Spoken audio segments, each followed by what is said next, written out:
말씀의 식탁. 하루 한 장 마가복음 묵상. 마가복음 제3장.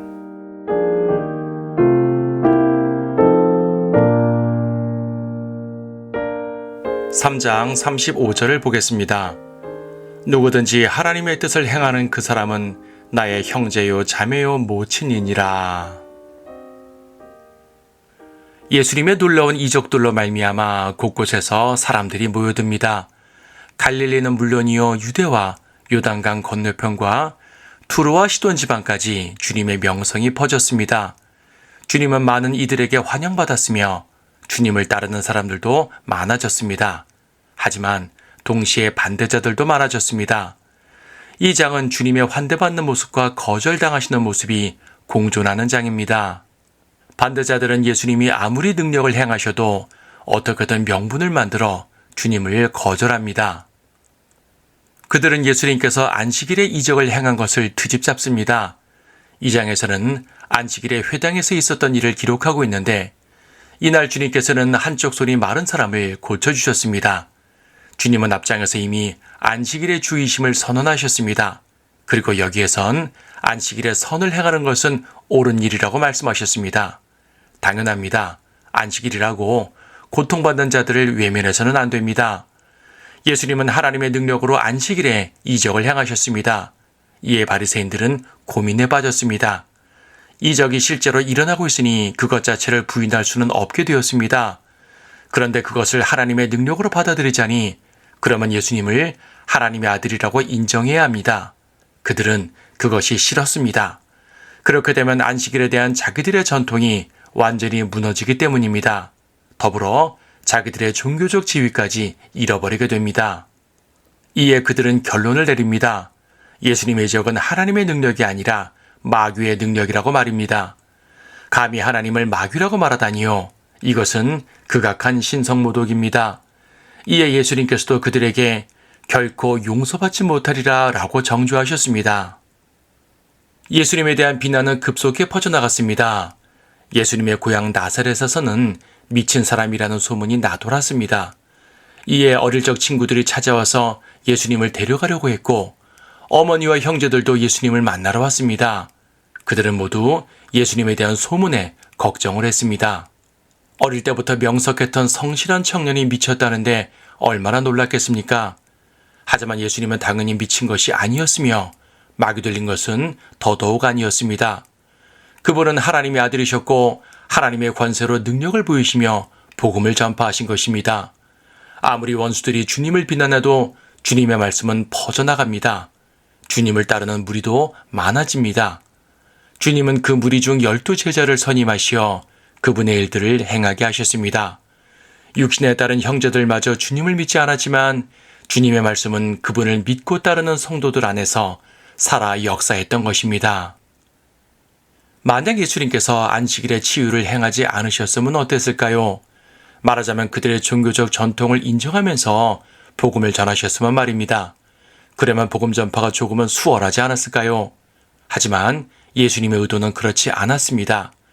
주님은 종교 지도자들의 위선을 철저히 깨트리시기 원했습니다.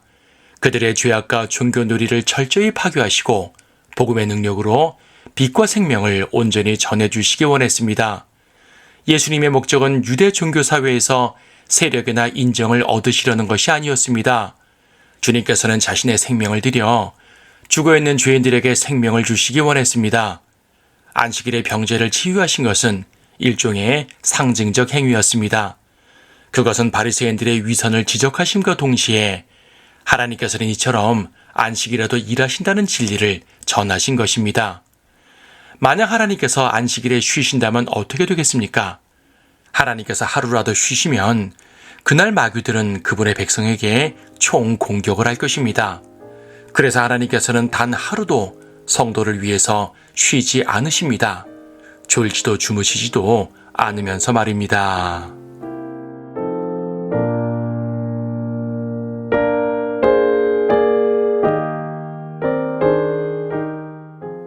마가복음 3장. 주께서 다시 회당으로 들어가시니 거기에 한쪽 손이 마른 사람이 있더라. 사람들은 주께서 안식일에 그 사람을 고쳐주시는가를 지켜보고 있었으니 이는 그들이 주를 고소하려 함이더라.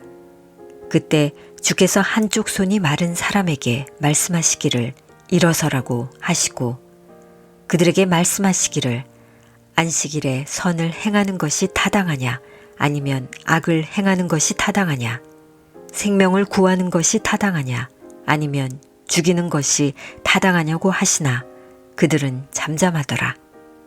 주께서 노하셔서 그들을 둘러보시며 그들의 마음이 완악함을 슬퍼하시고 그 사람에게 말씀하시기를 내 손을 펴라고 하시자 그가 손을 펴니 그 손이 다른 쪽 손과 같이 온전하게 회복되더라.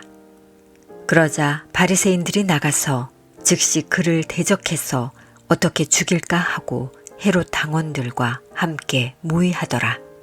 그러나 예수께서 제자들과 함께 바닷가로 가시니 갈릴리에서 온 큰 무리가 그를 따르고 또 유대와 예루살렘과 이두메와 요단강 건너편과 두로와 시돈 지방에서 큰 무리가 주께서 얼마나 위대한 일들을 행하셨는가를 듣고 주께로 나아오더라. 그때 주께서는 군중이 자신을 밀어붙이지 못하게 하려고 작은 배를 대기시키라고 제자들에게 이르시더라. 이는 주께서 많은 사람을 고쳐주심으로 병든 자들이 모두 주를 만지려고 밀치기 때문이더라. 또 더러운 영들이 주를 보고 그 앞에 엎드려 소리질러 말하기를 당신은 하나님의 아들이시니이다 라고 하니 주께서 자기를 알리지 말라고 그들에게 엄히 명하시더라. 그 후 주께서 산으로 올라가 자기가 원하는 사람들을 부르시니 그들이 주께로 나아오더라. 주께서 12를 정하셨으니 이는 그들을 자기와 함께 있게 하시고 내보내어 전파하게 하시며 또 병들을 치유하고 마귀들을 쫓아내는 권세를 지니게 하려 하심이더라. 그 후 주께서 시몬에게 베드로라는 이름을 덧붙여 주시고 세베대의 아들 야고보와 야고보의 형제 요한에게는 보아네게란 이름을 덧붙여 주셨으니 이는 천둥의 아들들이라. 또 안드레, 빌립, 바돌로메, 마테, 도마, 알페오의 아들 야고보, 다데오, 가나안인 시몬과 유다 이스카리옷이니 그는 주를 배반한 자라. 그들이 집으로 들어가자 무리가 다시 모이니 빵을 먹을 겨를도 없더라. 주의 친구들이 이 소문을 듣고 주를 데려가려고 오니 이는 사람들이 말하기를 그가 미쳤다고 함이라. 또 예루살렘에서 서기관들이 내려와서 말하기를 그가 비엘세붑에 들렸다. 그는 마귀들의 통치자를 힘입어 마귀들을 쫓아낸다고 하더라. 그때 주께서 그들을 부르시어 비유로 말씀하시기를 어떻게 사탄이 사탄을 쫓아낼 수 있겠느냐. 한 왕국이 서로 대립하여 갈라지면 그 왕국은 서지 못하고 한 가정도 서로 대립하여 갈라지면 그 가정은 서지 못하며 사탄이 스스로를 대적하여 일어나 갈라지면 그는 서지 못하고 패망하게 되느니라. 먼저 강한 자를 결박하지 않고서 그의 집에 들어가 물건을 약탈하는 사람은 아무도 없나니 결박한 후에야 그 집을 약탈할 수 있느니라.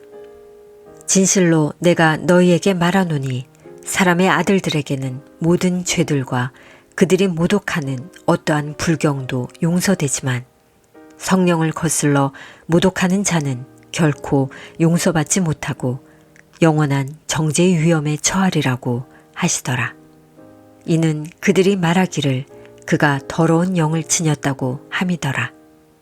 그때 주의 형제들과 모친이 와서 문 밖에 서서 주께 보내어 주를 부르니 무리가 주를 에워싸고 앉아서 주께 말씀드리기를 보소서 당신의 모친과 형제들이 밖에서 당신을 찾고 있나이다 라고 하더라. 주께서 그들에게 대답하여 말씀하시기를 누가 나의 모친이며 또 형제들이냐고 하시고 자기를 에워싸고 앉은 그들을 둘러보신 후 말씀하시기를 나의 모친과 나의 형제들을 보라. 누구든지 하나님의 뜻을 행하는 그 사람은 나의 형제요, 자매요, 모친이니라고 하시니라.